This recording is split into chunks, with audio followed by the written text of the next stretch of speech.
Bonjour à tous, j'espère que vous allez bien. Aujourd'hui, on va commencer un nouveau chapitre. Nous avons fini la dernière fois le chapitre 5 sur la concurrence imparfaite et aujourd'hui nous commençons le chapitre 6. Donc, quelles sont les principales défaillances de marché? C'est un chapitre qui fait complètement suite au chapitre 5 dans la mesure où dans le chapitre... En fait, là, on est en train d'étudier qu'est-ce qui se passe quand le marché ne fonctionne pas selon le modèle de la concurrence pure et parfaite comme on avait vu au chapitre 1, le tout premier chapitre de l'année. On a vu dans le chapitre 5 comment ça fonctionnait quand le marché n'était pas en situation de concurrence parfaite. Donc, on avait vu la concurrence imparfaite, monopole, oligopole, etc. Et là, ce qu'on va étudier, c'est... ce qu'on va montrer, c'est que le marché, même quand il est en situation de concurrence parfaite, en fait, il y a certains points sur lesquels il ne fonctionne pas parfaitement, c'est-à-dire certains points sur lesquels il ne permet pas qu'on atteigne un équilibre parfait, un équilibre optimal.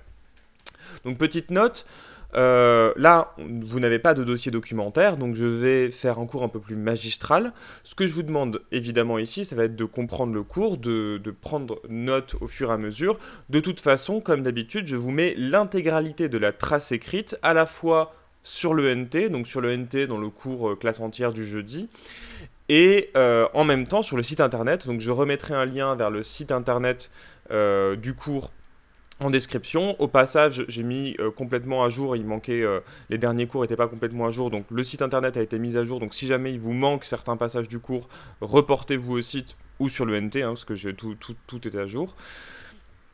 Et surtout, n'hésitez pas à me poser des questions, que ce soit via le NT ou par message. Donc là, ce qu'on va faire, c'est que je vais dérouler un petit peu le cours tel que je l'ai prévu. Là, on va faire la première moitié ici, avant les vacances, et on fera la seconde moitié la semaine de la rentrée. Et ce que je vous demande, donc, outre prendre la trace écrite, ça va être des exercices d'application. Donc je vais vous demander de faire trois petits exercices extraits de votre manuel. Pour le coup, en plus, j'ai pas beaucoup utilisé votre manuel, donc ici on utilisera. Donc ce sera des documents à préparer depuis votre manuel et qui seront à m'envoyer sur le NT.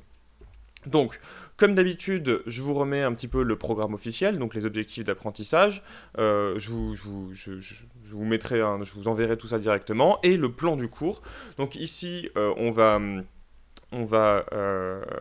dérouler le cours en deux parties. Premièrement, quelles sont les principales défaillances de marché. On va voir les trois principales défaillances de marché qui sont au programme, donc les externalités, les biens communs et collectifs et les asymétries d'information. Puis dans un deuxième temps, on verra comment lutter contre ces défaillances de marché. On verra donc pour chacune de ces défaillances de marché comment l'État met en place des choses pour essayer de faire en sorte que ça marche mieux. Et à chaque fois, vous avez en face les attendus, c'est-à-dire les choses que vous avez besoin de savoir définir, et on donnera de toute façon le vocabulaire et les définitions au fur et à mesure. Commençons tout de suite par notre introduction. En l'absence de défaillance, le marché permet l'allocation optimale des ressources rares. Alors, il va falloir expliquer un petit peu ce que j'entends par tout ça. Déjà, ce que c'est qu'une ressource rare et ce que c'est ensuite que l'allocation optimale des ressources rares. Alors, déjà, j'en profite pour faire un petit peu d'épistémologie, de définir un petit peu la science économique. Il faut bien rappeler que le but des sciences économiques, le but des économistes, c'est de comprendre comment on fait une allocation optimale des ressources rares. En fait, c'est comment produire et distribuer les biens et les services de la façon la plus efficace, la plus optimale possible.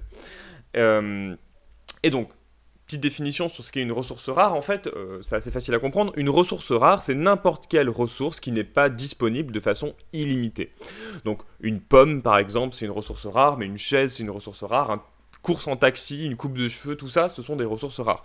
Une ressource rare, c'est à la fois un bien, c'est aussi un service. En fait, tout ce qui n'est pas en quantité illimitée est une ressource rare. Donc, tous les biens et les services qui sont produits sont des ressources rares. L'air, par exemple, n'est pas une ressource rare, parce que bon, il est disponible en quantité illimitée, puis en plus accessible gratuitement. Quoique, ce serait sujet à débat, puisque maintenant, notamment en Chine, on commence à vendre des bouteilles d'air pur, donc d'air pur et non pollué. Donc on pourrait se demander dans quelle mesure l'air pur et non pollué commence à devenir une ressource rare. De façon générale, on a quand même tendance à considérer que l'air est une ressource illimitée, donc pas une ressource rare. Et un système économique a pour but de distribuer les ressources rares. Par exemple, on a un agriculteur qui produit des pommes, et le but pour ces pommes, ça va être d'arriver dans les maisons des gens, et donc d'être distribué aux gens. Il y a plusieurs façons d'effectuer cette distribution. On pourrait imaginer une distribution de ces ressources qui se ferait par la planification. C'est notamment ce qu'on faisait dans les pays communistes, dans l'ex-URSS par exemple, où là c'est l'État, un État central qui va décider de comment on répartit les biens et les services. Par exemple, je vais estimer que pour chaque famille, par exemple, on a besoin que les producteurs produisent, je sais pas, 10 000 tonnes de riz, je dis n'importe quoi, 10 000 tonnes de riz, et je vais donner 10 kilos de riz par famille et par mois, par exemple. Donc là, ce serait l'État qui déciderait. Dans nos économies, c'est pas comme ça que ça marche. Dans nos économies, ce n'est pas l'État qui décide de qui a quoi, c'est le marché. En fait, le marché, donc le système de prix, d'offre et de la demande, le fait de confronter l'offre et la demande sur un marché, c'est le système d'allocation des ressources rares dans nos économies. Et en fait, on considère qu'en mettant en relation les offreurs et les demandeurs, le marché est capable de faire la meilleure allocation possible des ressources rares, puisque, justement, tout le monde est libre d'acheter ou de vendre ce qu'il veut. Et du coup, ça amène naturellement à une allocation optimale. Je vais vous donner un petit exemple, vous allez comprendre très vite. Imaginons que j'ai 20 € à dépenser. Et que là, tout de suite, maintenant, j'ai envie, par exemple, de m'acheter une pizza. Une pizza, ça coûte 12 €. Une bouteille de coca, ça coûte 2 €. Une place de cinéma, ça coûte 7 €. Et un livre à 5 €. On voit que si je fais l'addition de tout ça, 12 plus 2 plus 7 plus 5, je ne vais pas avoir assez avec mes 20 €. Donc, je vais être contraint. Je ne peux pas tout m'acheter avec mon budget. Donc l'allocation, je vais devoir décider d'une allocation des ressources. Et qu'est-ce que je vais décider ? Je vais décider d'acheter, donc d'allouer mes 20 € aux biens et aux services qui vont m'apporter le plus de satisfaction. Donc par exemple, je vais considérer que là j'ai faim, donc j'ai vraiment envie de la pizza, donc la pizza je vais la mettre en priorité. Et par exemple, si j'ai très envie d'avoir, si la priorité, ce qui me porte le plus de satisfaction, c'est d'avoir une bouteille de Coca-Cola avec ma pizza, et je vais acheter ma bouteille de Coca-Cola, et après, comme j'ai dépensé déjà 14 €, il me reste plus assez d'argent pour acheter la place de cinéma à 7 €, et donc je vais probablement m'acheter le livre, il me restera 1 €, et voilà, j'ai fait une répartition des ressources qui m'apporte de la satisfaction. A l'inverse, on peut imaginer que moi je suis dans un autre état d'esprit, en fait ma priorité, j'ai vraiment très très envie d'aller au cinéma, et aussi envie de manger une pizza. On peut voir qu'avec le même budget, je vais pouvoir par exemple choisir la place de cinéma à 7 €, la pizza à 12 €, donc tout ça, ça me coûte 19 €. Et je vais pas m'acheter ni le coca ni le livre. Tant pis, je boirai de l'eau. Et puis le livre, j'en ai pas besoin si je vais au cinéma. Et voilà, une autre répartition des ressources rares que j'ai décidé moi-même avec mon budget. Donc on voit qu'avec le même budget, on peut avoir différentes allocations des ressources. Et à chaque fois, je vais choisir celle qui m'apporte le plus de satisfaction. Et du coup, on voit que le marché, c'est quand même efficace comme façon d'allouer les ressources. Parce que en me laissant libre d'acheter, si je suis acheteur, ou de produire, si je suis producteur, ce que je veux, à chaque fois, tous les agents économiques vont choisir la répartition qui apporte le plus de satisfaction. Et comme chacun individuellement fait ce que lui apporte à lui le plus de satisfaction, en additionnant tout ça, en fait, tous les équilibres de marché sont des équilibres qui montrent la satisfaction maximale dans l'économie, à l'échelle de la société. D'ailleurs, c'est ce qu'on avait montré dans le chapitre sur le marché. On avait montré que l'équilibre de marché était un équilibre optimal dans la mesure où c'est celui qui permet de maximiser le surplus total. Donc c'est celui qui permet le surplus du consommateur et le surplus du producteur, quand on additionne les deux, le plus grand. Et on avait vu que ce surplus total, il diminue si jamais l'État intervient, c'est-à-dire s'il met une taxe ou s'il réglemente les prix à la hausse ou à la baisse. Et en fait, donc on voit que le marché est efficace pour allouer les ressources rares, notamment grâce à son système de loi de l'offre et de la demande, parce que en fonction de l'offre et de la demande, les prix vont augmenter ou les prix vont diminuer. Et du coup, l'idée c'est que s'il y a une ressource qui est très demandée, la demande augmente, donc les prix vont augmenter, et donc, comme les prix vont augmenter, les offreurs vont être incités à en produire plus, parce que ça leur rapporte plus, et donc ils vont en produire plus. Donc on voit que si un produit est très demandé, il va être très produit, et inversement, si un produit est très peu demandé, il y a une demande qui va baisser, les prix vont baisser, et du coup les producteurs vont pas être incités à en produire beaucoup, et du coup ils vont en produire moins. Et on voit que par le système de marché, en fait, on produit plus des produits qui sont très demandés, et on produit moins des produits qui sont peu demandés, et on voit par le simple jeu de l'offre et de la demande qu'on arrive à une allocation optimale des ressources, avec des biens très demandés qui sont beaucoup produits, des biens peu demandés qui sont peu produits. Et ça marche aussi pour si on a des ressources qui sont considérées comme trop rares ou pas rares. Donc je vais vous résumer ça dans un petit schéma bilan, vous allez voir, c'est très clair. Si on a une ressource qui est rare, ou trop rare, bah alors le prix va augmenter, on va avoir un prix élevé, et si on a un prix élevé, alors on va augmenter la production, parce que les offreurs ont intérêt à produire plus, et ça va diminuer la consommation, parce que si le prix augmente, la demande diminue. Et ça fait que d'un côté, la ressource va être plus abondante, parce qu'elle est plus produite, et elle va être moins consommée, elle va être économisée, et boum, on a réussi à bien réguler la répartition de cette ressource. A l'inverse, si on a une ressource qui est très abondante, bah le prix va être faible, ce qui fait que la production va être moins grande, la consommation va être plus grande, et là, hop, la ressource va être plus rare. Donc on voit que, qu'on parte d'une ressource rare ou d'une ressource abondante, à chaque fois, le jeu du marché permet qu'elle soit répartie, produite en plus grande quantité ou économisée si c'est besoin, simplement par le jeu du marché. Donc tout ça, hein, ce qu'on a étudié là, c'est tout simplement ce qu'on appelle la coordination marchande. Hein. C'est ce que notamment avait montré Milton Friedman avec l'exemple du crayon, hein, par lequel on avait commencé le tout premier chapitre de l'année. Cependant, et c'est ce qu'on va étudier ici, hein, pour terminer, il existe certains cas où le marché ne parvient pas tout seul à une bonne allocation des ressources. Il n'arrive pas tout seul à allouer les ressources de façon optimale, pour des raisons techniques et qu'on va détailler. Et ça, justement, ce qui va causer une mauvaise allocation des ressources, ce qui va faire que le marché ne parvient pas à ce que on produise suffisamment d'un bien nécessaire ou qui va au contraire amener à ce qu'on produise trop d'un bien néfaste, c'est justement ce qu'on appelle les défaillances de marché. C'est ce qu'on va étudier ici. Donc justement, définition, ça va être notre première définition et qui est importante.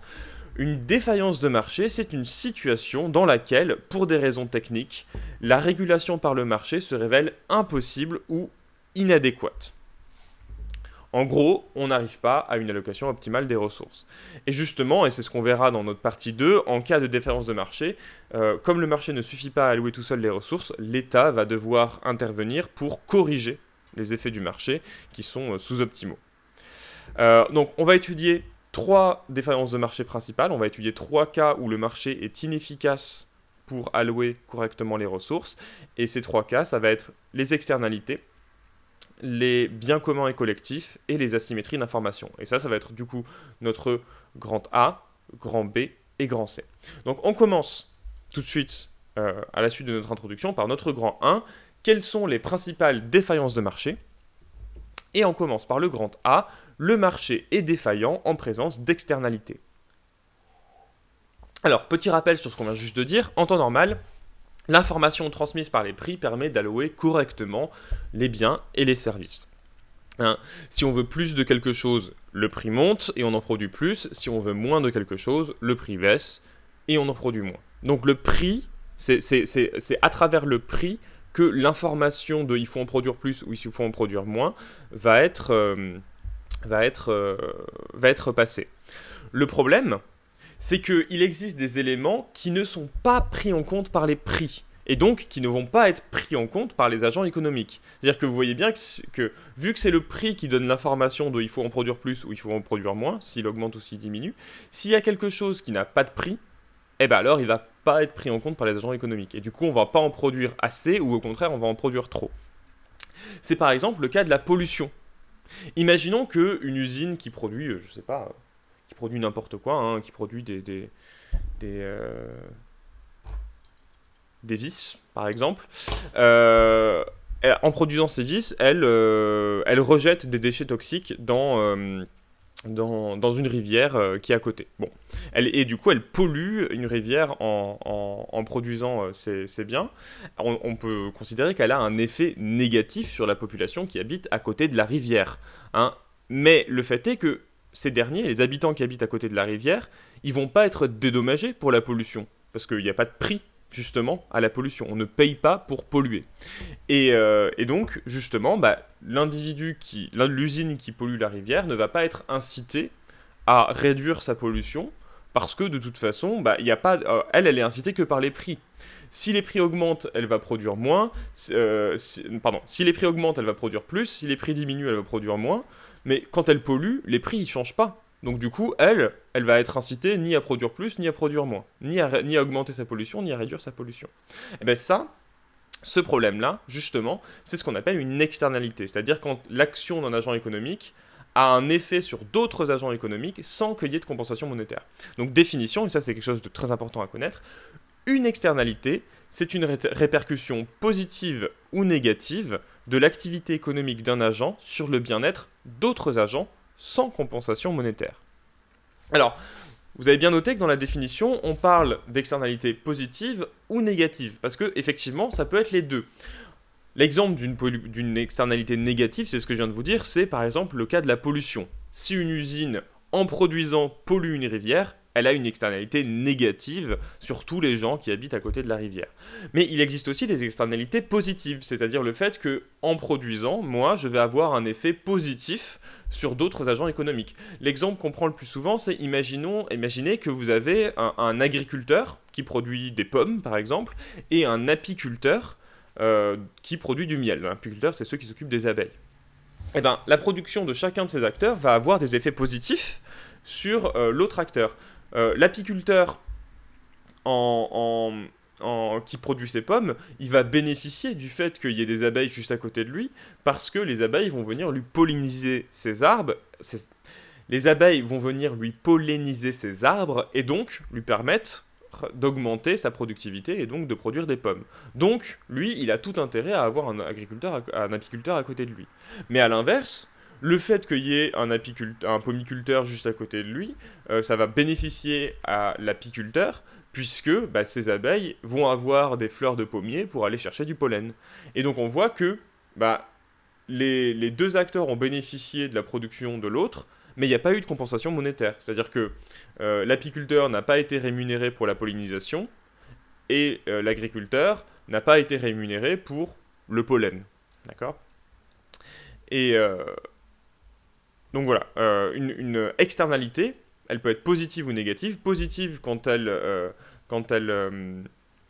un effet, donc elle est positive quand elle a un effet positif sur les autres agents économiques, et négative quand elle a un effet négatif sur les autres agents économiques. Alors, en quoi peut-on dire que les externalités sont des défaillances de marché ? En quoi peut-on dire que les externalités, elles mènent à une mauvaise allocation des ressources ? En fait, donc ça c'est la définition même d'une défaillance de marché. Les externalités sont une défaillance de marché parce qu'elles n'amènent pas à la meilleure allocation des ressources possibles. Et la raison à ça, c'est que les agents qui produisent vont prendre uniquement en compte, quand ils font leurs calculs, quand ils font leur décision de produire plus ou moins, ils prennent uniquement en ligne de compte, dans leurs calculs, leur coût privé et leur gain privé, et non pas le coût social et le gain social. Alors, petite définition, vous allez voir, hein, je vais définir rapidement ce qu'est le coût privé et le gain privé, et le coût social et le gain social. Cela dit, c'est assez évident, je pense que vous avez deviné par vous-même, mais ça va mieux en le disant. Donc, petite définition, le coût privé, c'est le coût qui est payé par l'agent économique qui réalise une action. En gros, c'est ses coûts de production. Là où le coût social, c'est le coût payé par la collectivité. Le citoyen, le contribuable, l'État, etc.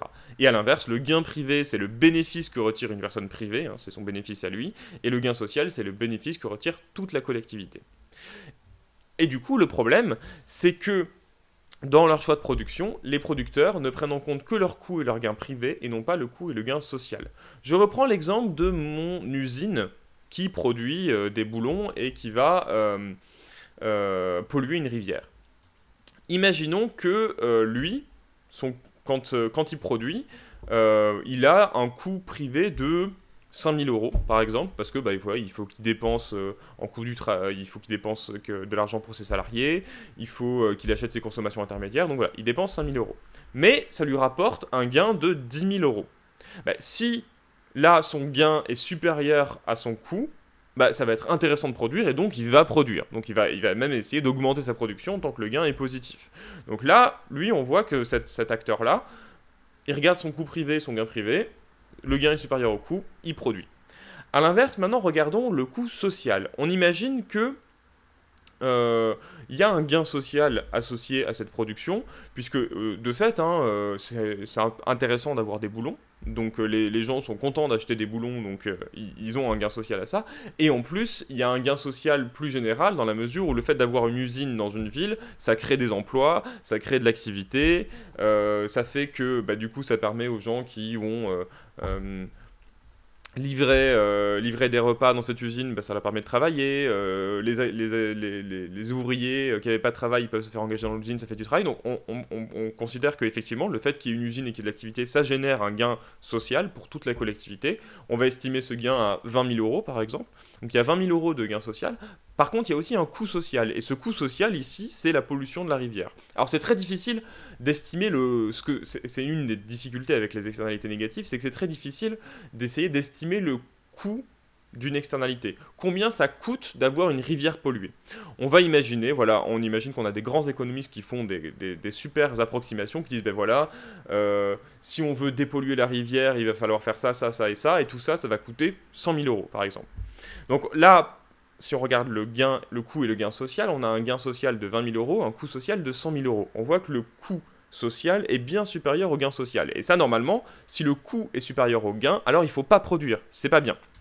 Mais donc, on voit que là, si je résume un petit peu tout ça, on voit que on a une situation où le coût privé est bien inférieur au gain privé, donc l'acteur privé a intérêt à produire. Par contre, le coût social est bien supérieur au gain social, et donc pour la collectivité, il vaut mieux qu'ils ne produisent pas. Sauf que bah, l'acteur, là, le patron de l'usine, en fait, il ne regarde pas le gain social et le coût social, il regarde que son gain privé et son coût privé. Justement parce que bah, les externalités ne sont pas comprises dans les prix. Et c'est tout le problème. C'est tout le problème de ces externalités, c'est justement qu'elles ne sont pas prises en compte par les acteurs. Le marché n'amène pas naturellement les acteurs à prendre en compte leurs externalités, et un individu aura toujours intérêt à polluer si lui, ça lui rapporte du bénéfice. Et ça, c'est un problème. Alors là, je vous ai fait l'exemple pour les externalités négatives, mais c'est exactement la même chose pour les externalités positives. Imaginons que j'ai une activité qui fait beaucoup d'externalités positives. Moi, je ne vais pas regarder le gain social, je vais regarder uniquement mon gain privé. Et du coup, je vais, par exemple, produire pas suffisamment. L'exemple qu'on peut prendre, c'est l'exemple des vaccins, là. Imaginons que, voilà, une entreprise comme Pfizer ou AstraZeneca, elle ne produit pas des vaccins pour faire plaisir à l'humanité. Elle produit des vaccins pour faire du bénéfice. Et si elle ne produit que pour faire des bénéfices, elle a intérêt à pas forcément beaucoup produire, parce que vous savez que s'il y a une offre trop abondante, alors ça fait baisser les prix. Elle a peut-être intérêt à produire pas trop, de sorte que les prix restent hauts et vendre très très cher. Sauf que ça, c'est sous-estimer le gain social, donc ça fait augmenter le gain privé pour l'entreprise, mais c'est sous-estimer complètement le gain social, parce qu'évidemment, il y a un gain social très très fort à avoir une population qui est vaccinée, parce que si toute la population est vaccinée, ben, ça permet déjà à tout le monde d'être plus heureux, de pas tomber malade, donc on peut considérer que ça c'est bien, et surtout ça permet à l'économie de repartir, et donc ça permet bah, c'est un gain social très fort. Et du coup, dans le cas des externalités positives, on a le problème que les acteurs ne regardent pas le coût social élevé et donc produisent trop. Et dans le cas des externalités positives, les acteurs ne regardent pas le gain social élevé et donc ne produisent pas assez. Et donc, c'est là hein, qu'on va avoir une mauvaise allocation des ressources. C'est qu'on a deux cas où dans un cas on produit pas assez et dans un cas on produit trop. Et du coup, dans un cas, ça va pas avoir assez d'effets positifs et dans un cas, ça va avoir trop d'effets négatifs. Voilà. Donc, j'ai fini hein, pour les externalités, j'espère que c'est suffisamment clair. Un petit résumé, donc le à retenir hein, de fin de sous-partie. Donc ça, c'est vraiment l'essentiel, les choses qu'il faut vraiment avoir comprises. Donc, à retenir, une externalité, ou effet externe, on dit les deux, est une répercussion de l'activité économique d'un agent sur le bien-être d'autres agents sans compensation monétaire. Les agents à l'origine de l'externalité négative ne sont pas incités à les réduire car ils ne supportent pas le coût social de leur activité. Quant aux agents à l'origine d'externalité positive, ils ne sont pas encouragés à les amplifier car ils ne tirent aucun bénéfice de l'avantage social de leur activité. C'est l'idée, hein, c'est que une entreprise de vaccin, elle, son bénéfice, c'est de vendre le vaccin, mais elle va pas avoir un bénéfice encore plus grand à avoir des personnes immunisées. Même si elles peuvent le dire en communication, en termes économiques, leur gain, c'est pas la santé des gens, c'est l'argent qu'elles gagnent. Ainsi, les externalités négatives ou positives sont une défaillance de marché, car les agents produisent et consomment une quantité excessive, ou insuffisante dans le cas des positives, de biens et de services. L'allocation des ressources est sous-optimale. Voilà, donc on a fini pour le grand A, et maintenant on va passer au grand B.